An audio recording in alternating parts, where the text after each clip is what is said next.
perkenalkan nama saya Nurul Fajriah.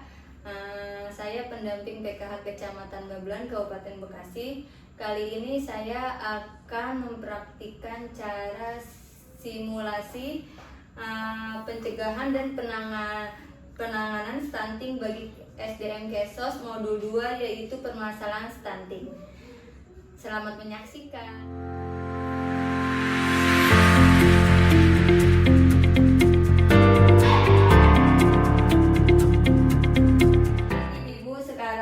Masuk di pembahasan modul 2, yaitu permasalahan stunting. Udah ada yang tahu belum apa itu stunting? Belum. Di sini saya jelasin dulu ya. Stunting adalah kondisi di mana anak memiliki tinggi badan yang tidak sesuai dengan usianya.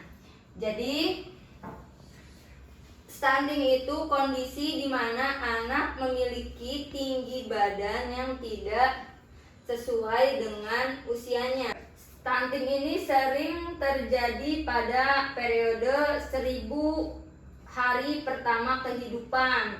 Periode emas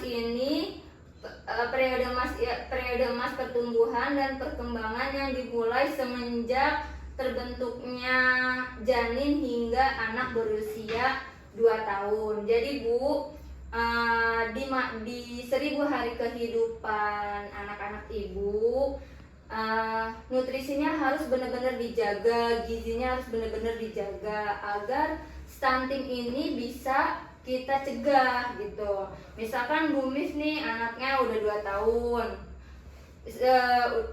mau 2 tahun, walaupun baru mau 2 tahun, itu tetap gizinya harus dijaga ya Bu Mif ya, biar anak Bu Mif bisa terhindar dari stunting. Lalu apa aja Bu Nurul penyebab stunting? Ya, di sini saya jelasin ya. Penyebab stunting diantaranya adalah kurangnya gizi, kurangnya imunisasi. Nih, ibu-ibu nih yang malas banget posyandu nih, mulai habis dari pertemuan ini, kalau nanti ada posyandu datang ya. Lalu tidak cuci tangan dengan air mengalir dan menggunakan sabun. Ini yang sering banget terjadi di sekitaran kita atau di diri kita sendiri ya Bu. Kadang kita menyepelekan gitu, cuci tangan itu cukup di air saja, sedangkan sebenarnya cuci tangan yang bagus itu, yang baik itu dan yang benar itu adalah dengan cara air mengalir dan memakai sabun. Lalu penyebabnya lagi adalah tidak buang air besar atau buang air kecil di jamban sehat atau di WC. Lalu penyebab stunting yang lain adalah tidak melakukan stimulasi atau rangsangan kepada anak. Misal Bu Mif nih anaknya umur 1 tahun, Bu Mif tuh sibuk aja dengan kegiatan ibu rumah tangganya, sampai anak ibu tuh dicuekin, main sendiri gitu. Apalagi anak itu dikenalkan HP gitu. Itu suatu kesalahan, suatu kesalahan mendidik anak ya Bu. Jadi diusahakan kalau misalkan ibunya lagi udah selesai masak, udah selesai bersih rumah, ibu melakukan stimulasi kepada anak dengan cara misalkan di rumah itu ada mainan anak, kita kenalkan warnanya apa. Lalu kalau misalkan lagi mau tidur nih, kita bacakan buku cerita. Itu termasuk stimulasi atau rangsangan pada anak.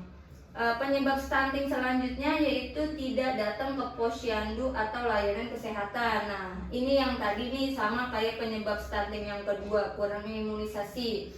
Ibu kalau lagi ada posyandu males ke posyandu, cuma dikasih bubur kacang hijau doang atau cuma nimbang doang.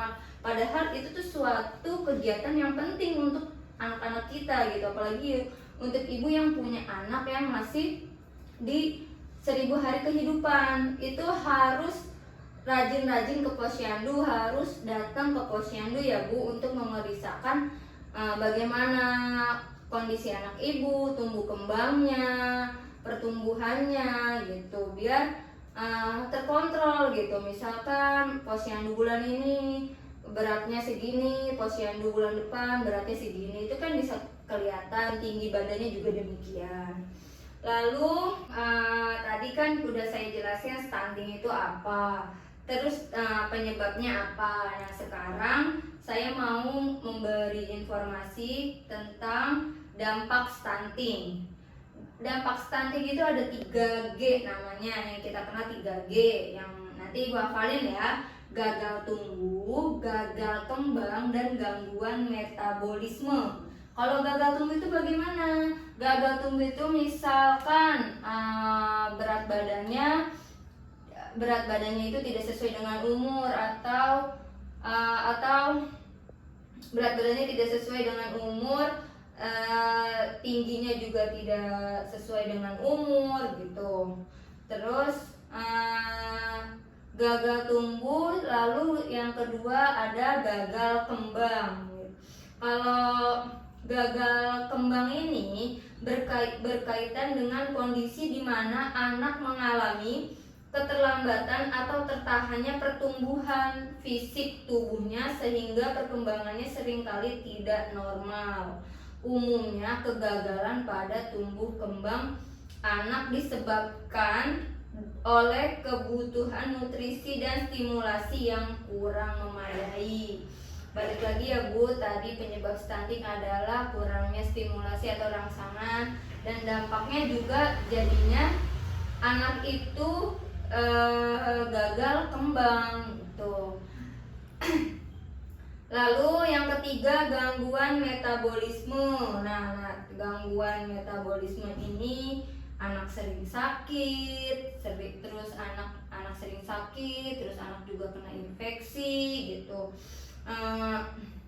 Jadi ketika seorang anak mengalami gangguan metabolisme, proses kerja organ tubuhnya ini terganggu sehingga berbagai fungsi tubuh juga terganggu. Lalu misalkan nih di antara ibu-ibu semua itu ada anggota keluarga yang ada anggota keluarga yang ibu kiranya ada ciri-ciri stunting nih gitu. Terus dukungan atau pencegahan dan penanganan pada anak stunting bisa dilakukan dengan cara perhatikan gizi anak dalam 1000 hari pertama kehidupan. Lagi-lagi saya ngomong 1000 hari pertama kehidupan itu sampai usia 2 tahun, dari anak masih dijanin dari anak berbentuk janin hingga anak usia 2 tahun. Makanya kita maksimalin Bu, bukan berarti nanti setelah 2 tahun kita ngebebasin anak-anak kita makan apa aja, minum makan apa aja. Itu juga nggak dibetulkan juga. Justru di masa emas ini, di masa sampai umur 2 tahun ini, kita lebih perhatian lagi ke gizi anak kita ya Bu. Lalu ibu hamil, bayi baru lahir sampai 6 tahun harus dipantau pertumbuhan dan perkembangannya. Misalkan nih, lagi-lagi saya ngomong ibu juga ngerasa curiga, kok anak saya beratnya segini aja, kok anak saya tingginya segini aja, dari bulan ke bulan nggak ada perkembangan. Lalu kok anak saya diem aja, nggak ngerespon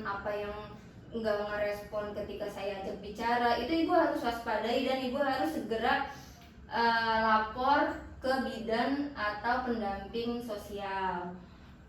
Lalu cuci tangan pakai sabun dengan air mengalir ya Bu. Sedini mungkin ibu harus bisa membiasakan kalau cuci tangan itu pakai sabun dan air mengalir, jangan dicelup aja ke wajan gitu. Itu juga nggak boleh ya Bu, nanti kumannya balik lagi, nempel lagi ke tangan. Lalu buang air besar dan air kecil di jamban yang sehat. Terus lindungi anak dari penyakit berbahaya dengan imunisasi lengkap. Penting banget nih Bu, imunisasi ini Makanya kalau ada posyandu jangan kabur, anak dibawa ke posyandu untuk diimunisasi. Lalu mengakses layanan masyarakat dan informasi yang tepat jika terdapat anak stunting. Jangan malu ya Bu, kalau misalkan emang ada anggota keluarga ibu yang ibu curigai ini stunting gitu. Jangan malu, lapor. Kalau ibu takut atau ibu merasa malu, ibu datang aja ke puskesmas atau posyandu, atau ibu bisa melapor ke saya nih, pendamping PKH, boleh ibu lapor ke saya gitu. Sekian pertemuan kita pada sore hari ini.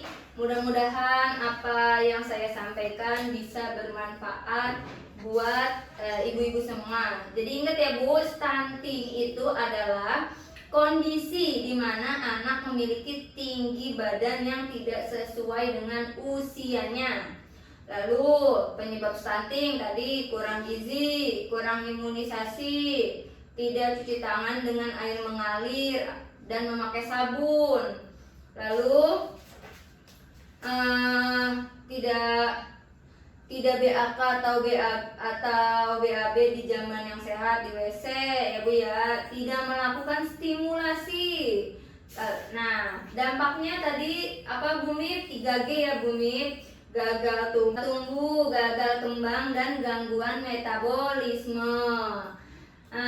Sekian pertemuan kelompok pada sore hari ini. Kurang lebihnya saya mohon maaf. Wabillahi taufiq wal hidayah. Wassalamualaikum warahmatullahi wabarakatuh.